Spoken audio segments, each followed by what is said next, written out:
గ్రామీణ ప్రాంతాల్లో విద్యుత్ సమస్యలు తలెత్తకుండా ముందస్తు చర్యలు తీసుకోవాలని నకరికల్ ఎమ్మెల్యే విప్ వేముల వీరేశం అన్నారు. విద్యుత్ శాఖ అధికారులతో ఎమ్మెల్యే వేముల వీరేశం సమీక్ష నిర్వహించారు.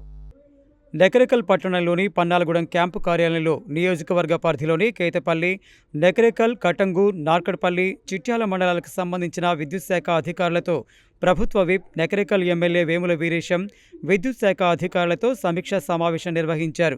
ఈ కార్యక్రమంలో విద్యుత్ శాఖ డిఈ, ఏడీలు, ఏఈలు పాల్గొన్నారు. ఈ సందర్భంగా ఆయన మాట్లాడుతూ ప్రజలకు నిరంతరాయంగా నాణ్యమైన విద్యుత్ సరఫరా అందించాలని, గ్రామీణ ప్రాంతాల్లో విద్యుత్ సమస్యలు తలెత్తకుండా ముందస్తు చర్యలు తీసుకోవాలన్నారు. ట్రాన్స్ఫార్మర్లు, విద్యుత్ లైన్ల మరమ్మతులు వేగవంతంగా పూర్తి చేయాలని, ఎండాకాలంలో పెరుగుతున్న విద్యుత్ వినియోగాన్ని దృష్టిలో ఉంచుకొని ప్రత్యేక ప్రణాళికతో పనిచేయాలని తెలిపారు. ప్రజల నుంచి వచ్చే ఫిర్యాదులను వెంటనే పరిష్కరించేలా అధికారులు స్పందించాలని అన్నారు. రైతులకు, గృహ వినియోగదారులకు 24 గంటల నాణ్యమైన విద్యుత్ అందించడమే ప్రభుత్వ లక్ష్యం.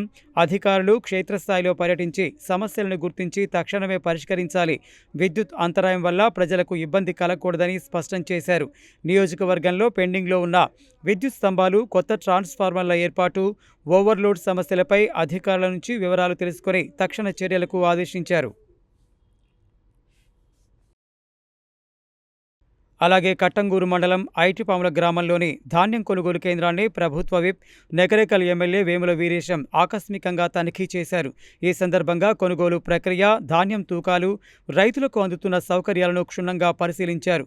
రైతులతో నేరుగా మాట్లాడి వారు ఎదుర్కొంటున్న సమస్యలను తెలుసుకున్న ఎమ్మెల్యే ధాన్యం కొనుగోలులో ఎలాంటి ఆలస్యం జరగకుండా అధికారులు ప్రత్యేక చర్యలు తీసుకోవాలని ఆదేశించారు.